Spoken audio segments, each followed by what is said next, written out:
Hello friends, it's Meg, and today I want to talk to you guys about having a positive mindset for the school year. Since I'm going back to school soon, and I'm sure a lot of you have actually already started your school year, I wanted to touch on a topic that often gets neglected when it comes to back to school content, and this is mindset. I really believe that mindset can really make or break your experience when it comes to the school year, and so I wanted to share some tips that I would have really liked to hear when I was younger and starting a new school year. So let's get right into it. Number 1. Progress over perfection. This is definitely much easier said than done, but for the longest time when it came to schoolwork, I was always striving for perfection because in every single assignment I wanted to show what I could do to its fullest potential. But I realized now that I'm in university and I have a lot of assignments on a weekly basis, I realized that it's more important for me to show my progress rather than to show perfection every single time, because in university, especially when it comes to having assignments every single week,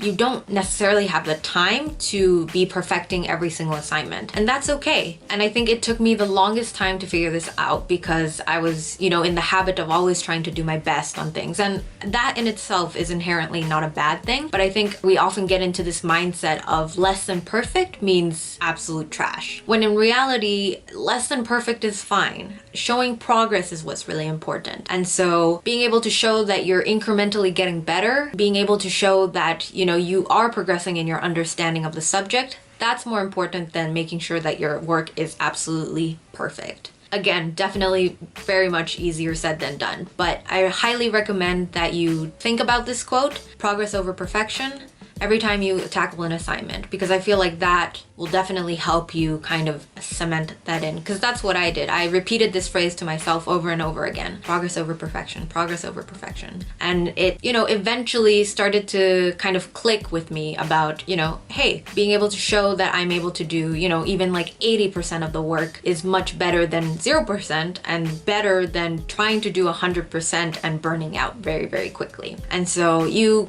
really gotta keep it sustainable, and that's gonna be a theme in this entire video, sustainability of your energy and protecting your energy, so keep that in mind. The second big thing that I had to learn is that your grades don't define your value. Now, this may seem like an obvious statement, but I think a lot of people actually have a hard time separating their value as a person from the grade that they receive. And I think this is because we, grow up for like 13 something years or 12 years in a system where you're constantly being graded, you're constantly being, evaluated. And so because that practice is repeated over and over again, and you're always told, oh, you need to get better grades, it's hard for people to separate between their identity as a person outside of academics and the person that they are in the academic setting. So these two are very different. Just because you don't do well academically doesn't mean that you as a person has no value. That's completely false. And again, this may sound really obvious, but I think it kind of sneaks up on you in terms of mentality because you just don't think about it, and then you realize when you get a really bad grade, you feel really bad about yourself. And, maybe you're feeling bad because you felt like you couldn't do your best. And, that's a valid thing to feel bad about. But if you're feeling bad about yourself in terms of like, oh, like I'm absolutely worthless, this is, I'm trash because I'm not able to do this, like,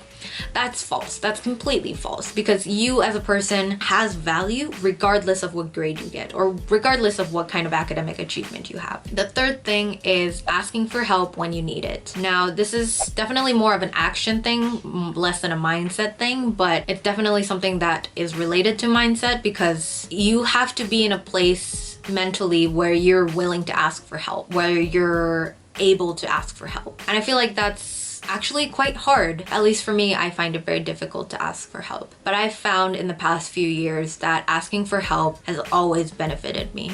And people are actually very happy to help you, whether that be your teachers, your TAs, your friends, your parents, whoever it is that you're asking for help. Most of the time, people are very, very willing to help you out. And if you're struggling with something, if you're having issues, talk to someone, ask for help, ask for a second opinion. It's very important because I feel like when you don't do that, you kind of get in your head about things and then you start to kind of become down on yourself and negative and just kind of have all of these thoughts in your head and just have it take up so much negative space, you know, in your head. And so I highly recommend thinking about this actively and being like, hey, where do I need help? Asking for help really has been a game changer for me. And I just wanted to share that with you guys as well, because maybe you're struggling with something. Maybe it's just, you know, a question on an assignment, or, you know, a topic in a unit of a subject. Who knows what you're struggling with? Maybe it's not even academic at all. Maybe you're struggling with, like, you know, cooking something good for yourself. These are all things that I'm like struggling, you know,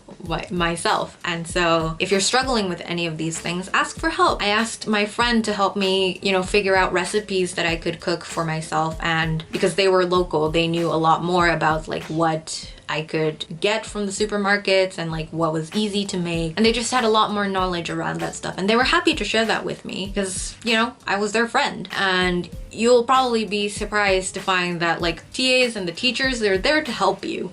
So ask for help when you need it. The fourth thing I want to touch on is to take breaks. This is really important because I think when you're in the school year, you tend to be in this mindset of go, go, go, go. And, you know, to an extent that's important. You do need momentum. You do need to really like get into the mode of work. But you also need to realize that for this working high performance you to be sustainable, you have to take some breaks. And so for me, what I do is every single week I take Saturday off, completely off. I don't study. I don't take my ADHD medication.